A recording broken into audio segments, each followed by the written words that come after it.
আমি আল্লাহ জাহান্নামের আগুন ধরাবো মানুষ দিয়া রে, মানুষ দিয়া, মানুষ দিয়া।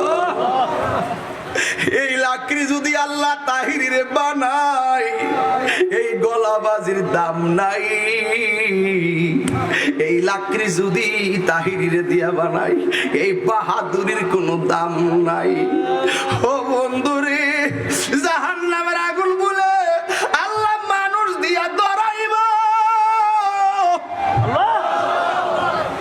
কি উপায় হবে আমার? জাহান্নামের আগুন ধরাইব পাথর দিয়া। আল্লাহ বলেন উইদ্দাত লিল কাফিরিন, এই জাহান্নামটা আমি আল্লাহ কাফেরের জন্য বানায় রাখছি। ও আল্লাহ, এই জাহান্নামের আগুন সহ্য করতে পারবো না। ও আল্লাহ গো, এই জন্যই তো আমার আল্লাহ কোরআনে বলে দিয়েছেন, ফালিয়াদহু কলিলা ওয়ালিয়াবকু কাসীরা।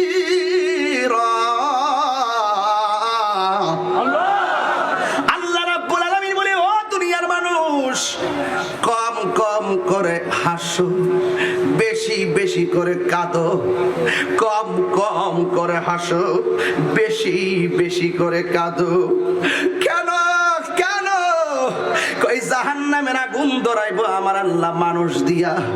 আর প্রেমিক যদি ওই জাহান্নামের আগুনের ডরে আল্লাহর কাছে কান্দে, ওই জাহান্নামের ডরে যদি চোখের পানি ফাটায় কান্দে, আল্লাহ গো তুমি আমরা ধরলে আমরা বাঁচতে পারবো না।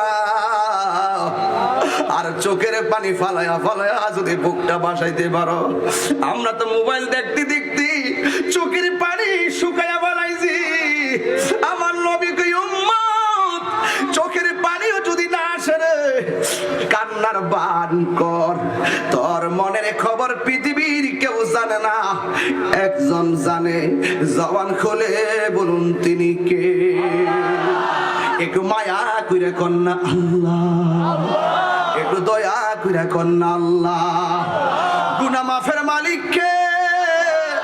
ও যুবক, ওই আল্লাহর ডরে যদি চোখের পানি ফালায়া কাঁদতে পারো, আমার নবী আপনার নবী বলে জাহান্নামের আগুনে মানুষ পাইলে হা কইরা নিয়া যায়, পাথর পাইলে হা কইরা নিয়া যায়। এই পৃথিবীটা যত বড়, এর চাইতে 70 গুণ বড় একটা পাথর যদি জাহান্নামের মুখের মধ্যে ছেড়ে দেন, এই পাথরটা জাহান্নামের তলে যাইতে 70,000 বছর লাগবে।